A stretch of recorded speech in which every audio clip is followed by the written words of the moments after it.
As the current season of anime continues to whelm us with a slim selection of mostly good but not great new shows and a smattering of solid sequels, many of you, like me, may be left wanting for new anime content to sate the all-consuming void inside your souls, lest the killing begin anew. There's a lot of promising stuff to look forward to in the summer, like Berserk But It's Vikings, Detective Waver, Do You Even Lift Onisan, and Hokuto no Bill Nye, but all of that's still at least 2 months away, so instead of just looking forward and waiting for new anime to come to us, now's an excellent time to look back and dig into some of the great shows that we might have missed out on amid the seasonal grind. Catching up on classic anime is a good way to spend this time, and I just put out a whole video detailing why I think you guys should all go back and watch Initial D, but there's also a ton of great anime that came out just last year and flew under the radar because of, well, all the other great anime coming out at the same time. And before we move on to an absolutely stacked summer, I'd like to take this chance to talk about 5 of those underappreciated gems one more time before they fall into obscurity forever. To get this list up and running, we're gonna start by half cheating. Run with the Wind started in 2018, but it finished in winter 2019, which means that I didn't feel comfortable ranking it in my loose top 10 for the year. Honestly, the list was so packed that leaving it out just made things a lot easier, but the show is so good that I have no qualms about exploiting a technicality to include it on this list, and in all likelihood my best of 2019 list as well. Run with the Wind is a sports anime about competitive running that follows a ragtag group of college boys united by their desire to live in a dorm rent-free, as they're roped into their classmate Haiji's ambitious dream to run in the prestigious Hakone Ekiden Marathon. Though the boys are almost all novices and none too keen about the prospect of spending every morning sweating and wheezing their way to the river and back, Haiji's contagious enthusiasm eventually brings them together as a team. And slowly, in some cases very slowly, but surely they become determined to prove to the world and to themselves exactly what they're capable of. Though it's got its share of the intense and inspiring moments that you'd expect from a sports show, and the staff at Production IG animated them with the same aplomb that we saw in Haikyuu, Run with the Wind is driven forward more by great character interactions and dramatic storytelling than it is by raw hype. The cast of the show has a wide variety of extremely likable personalities that clash in the most entertaining of ways, and watching them all bounce off of each other is an absolute joy. Each episode feels like you're sitting in on a party with a group of your best college buddies as they drunkenly bicker and occasionally say stuff like, "You could be a dick, man, but you know what? I fucking love you, man. You're a treasure." And because you come to love this group of dysfunctional idiots so much, when the dramatic, character-defining moments do come, they hit hard. This is a show that can make you laugh your ass off, cry your heart out, and cheer till your lungs are sore. Run with the Wind does everything it can to immerse you in its rowdy college atmosphere with detailed, lived-in environments and strong cinematography and editing that really puts you in the headspace of its characters. It's a lavishly produced series with a strong heart, and if you give it a shot, I'm willing to bet that you will fall in love with it. What I'm saying is, watch Run with the Wind, you cowards. Next up on the list is an anime that I wouldn't blame anyone for being wary of. Last Period is a mid-tier mobile game that follows a crew of career adventurers as they repeatedly beat up cutesy monsters for cash and loot. Its story is nothing to write home about, and its setting is a melange of generic fantasy tropes stapled together with little regard for aesthetic or thematic consistency, so you'd think that any anime based on it would be little more than flavorless corporate slop, and I expect that most people pass this anime by without a second thought. But if you did, you missed out on a surprisingly clever parody of mobile games and their terrible anime adaptations from Love Hina director and former Slayers episode director Yoshiaki Iwasaki. Like Slayers, Last Period is a zany, high-energy fantasy comedy that follows a party of fairly stupid heroes called Periods as they go on adventures and square off against the maybe slightly less stupid Team Rocket-esque villains of Wise Man, who, as an aside, have some of my favorite character designs in recent anime memory. I don't know, I'm a sucker for the whole Three Monkeys theme, and this is a really clever take on it, plus they're just fun characters. If you like fantasy anime or comedy in general and have been craving something new in the vein of Slayers or Mahojin Guru Guru, you'll probably get a kick out of this bonkers parody, but the real meat of this anime lies in its biting satire of mobile game tropes and the cynical business mindset behind them. As a jab at lazy, obvious asset reuse, for example, every town that our heroes visit is run by a palette-swapped version of the same fat, balding mayor, each of whom peppers their dialogue with different themed puns to set themselves apart. And of course, the success of our heroes in battle versus the evil wise man comes down entirely to the villain's absurd luck in calling 5-star characters while our heroes only ever seem to roll 1s. There's even an episode where one of the heroes pisses away his entire life savings on gacha pulls. It's dark, and honestly kinda disconcerting. Since this is still one giant gacha commercial, that joke kinda feels like the people who design exploitative monetization systems are almost laughing at their own victims, but this is the only gacha anime I've seen that actually warns people not to sink all their money into microtransactions, so morally speaking, I don't really know what to make of it. But speaking critically, it is a pretty goddamn funny show regardless. Not every joke lands, and the number that land for you will depend almost entirely on how familiar you are with gacha games and, to a lesser extent, fantasy anime, as well as your tolerance for overt, self-indulgent fourth wall breaks, as delivering those is basically the sole job of the sociopathic deadpan lolly character Chaco. But if its style of comedy gels with you, it will have you rolling. A lot of last period's best moments are off-the-wall surprises that I don't want to spoil, so it's best that I don't go on. I will say that my favorite episode was their riff on illogical, immersion-shattering collaboration events with popular anime, but I'll leave you to discover what that entails for yourself. As a point of contrast, the next show on our list is an original anime, though it was adapted into a pretty good mobile game after the fact. Shoujo Kageki Review Starlight offers a fascinating hybrid of moe slice-of-life comedy and tightly polished anime action. It follows 9 girls in the 99th class of Seijo Music Academy, a prestigious performing arts school in Tokyo, as they compete in secret auditions overseen by a talking giraffe in a massive auditorium beneath their school in order to be crowned the top star. What's really impressive about this anime is it manages to shine as an exemplar in both of its genres. Each of the girls in the main cast is positively adorable, and they all have their own motivations and internal struggles that give them depth. Nobody feels like a flat side character, and each girl is given their own time in the spotlight over the course of the series. You come to care about and understand every last one of them, which is what separates great moe like K-On! And Hibike Euphonium from the rest of the pack. Each fight in the show is framed as a musical number, sung by the girls as they clash blades, which may seem odd, but actually makes a lot of sense. Songs and musicals and fights in anime often serve similar purposes, externalizing the conflicts both between and within the characters in a manner that's engaging and accessible for the audience.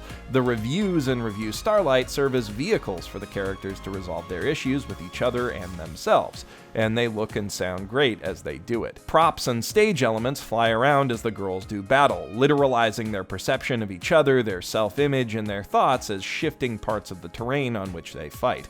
The show will often cut away to the mechanisms driving these stage transformations, helping to ground the fights even as they bend and break their reality. And all the while, we're treated to a showcase of absolutely stunning sakuga. The show's first fight in particular is remarkably complex in its choreography and camera work. Unfortunately, due to behind-the-scenes issues, the animation quality of the series isn't 100% consistent throughout its run, but thankfully it never breaks down. Smart framing and surrealist directing choices help to mask animation shortcomings where they do crop up, and the show always delivers top-notch animation when the situation calls for it, be it a dramatic clash or just an important plot beat. Even in its slice-of-life segments, the character animation is a cut above most other anime, and the show carries itself with a persistent air of theatricality. The acting tends to be exaggerated well beyond even what you'd expect to see in a typical anime, with characters delivering their inner thoughts through soliloquy and moving about the show's world as though it were one giant stage, using background objects as props to accentuate their performances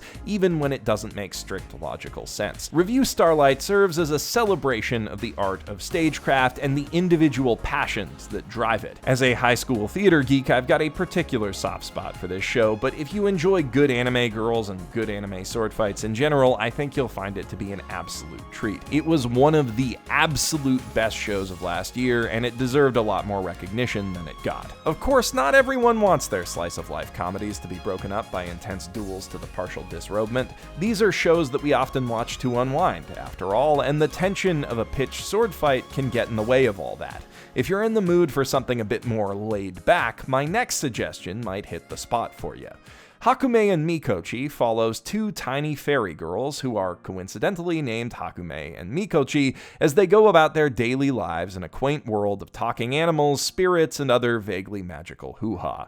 Think The Borrowers, or The Secret World of Arrietty if you don't, read, with less sneaking around in fear of the human beings and more sitting around sipping tea.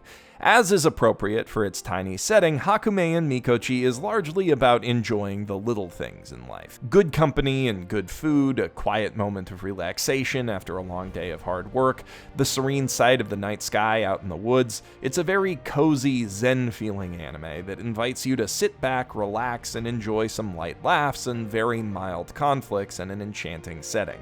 The show's animation isn't all that special, but its presentation is very pleasing to the eye nonetheless, with bright, colorful characters that contrast nicely with the earthy watercolor backgrounds. Filters and soft shading give the show the look of a storybook painting come to life, which the anime augments with manga panel insert shots highlighting even smaller details of its world. All of this is backed with slow, calming English folk music that ties the series' pastoral atmosphere together. Now, my endorsement of this show doesn't come without a bit of bias. I absolutely love the aesthetic of tiny characters in a big world. There's just something immensely charming to me about, say, a walnut shell being used as a bowl, or coffee being brewed from a single bean that's been cracked open by hand. So there are some procedural parts of this show that instantly make me happy, but won't necessarily work for all of you. That said, even if you're not immediately drawn in by the world, I think you'll quickly become enamored with the show's characters if you give it a chance. The go-getting Hakumen and the more reserved Miko Chi have a fantastic odd couple dynamic that makes every scene they share a lot of fun. The rest of the supporting cast is immensely likable, and there's this underlying feeling of friendship and camaraderie that permeates the series, brightening even its relatively darker moments. It is very difficult to watch Hakumen and Miko Chi without a smile on your face. The same goes for our last show, though it moves at a much quicker pace.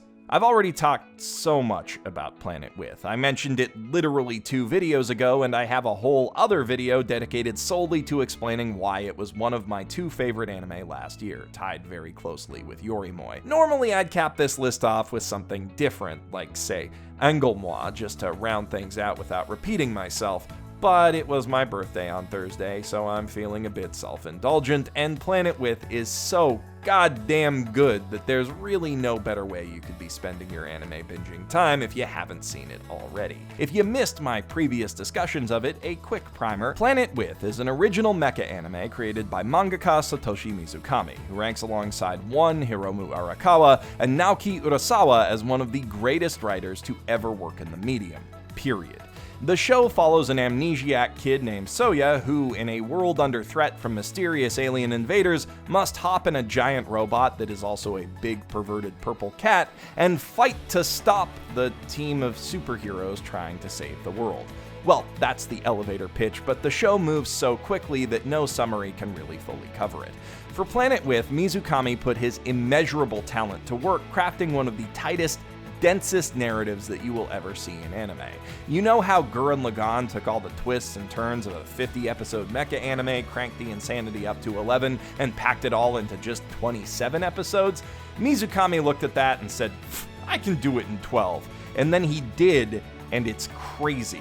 Every episode of Planet With, except for maybe the first, which is meant to ease you into things, delivers a full arc's worth of character and plot development and at least one kick-ass mecha battle in a story that spans, well, I'm not gonna spoil it, but suffice it to say that it's ambitious. Yet not a second of it feels rushed or confusing because Mizukami has ensured that every line of dialogue is used to its fullest, moving the plot forward, delivering exposition, and expanding on the characters all at once. It's exciting, funny, profoundly emotional, and it has something to say. Throughout its 12 episodes, Planet With dives deep into the philosophy of pacifism, exploring how non-violent means can be used toward profoundly violent ends, how even peaceful motivations can result in destruction, and what it means to truly love and forgive your fellow man, among many other topics. Planet With is in every sense the kind of story that anime was made to tell. And Norio Wakamoto plays a talking dog. I cannot stress enough how important that is. Please watch it. Thank you for coming to my TED Talk. This video was sponsored by HiDive, an anime streaming service that lets you watch hundreds of shows, movies, and OVAs on your PC, phone, tablet, or TV. HiDive's relatively new to the streaming game, but they set themselves apart by giving you more control over your viewing experience. Their player lets you select the color of your subtitles to suit your preferences, change the playback speed of any show you're watching up to 4 times for those of you who like anime starring chipmunks, and switch between dubs and subs on the fly. It even tells you the exact bitrate for each video quality setting. And if you want to watch a show with friends, HiDive lets you create your own chat room for any series or movie they have, with global play controls to ensure that everyone's watching the same thing. HiDive also has nearly 200 exclusive titles, including classics like Legend of the Galactic Heroes, Patlabor, and Gunbuster the Movie, OVAs for some of your favorite shows, live-action series like Garo and the Fukons, and 2 of the shows that I talked about today, Review Starlight and Hakumen Miko Chi. And you get all of that for just $5 a month, or $47.99 a year. Or you would if you weren't a basement dweller, because HiDive has given me an exclusive promo code, which I'll leave on screen and in the doobly-doo, that's good for 50% off your subscription. That's a heck of a deal for one of the best anime streaming platforms out there. Click the link below to get started binging anime on HiDive today.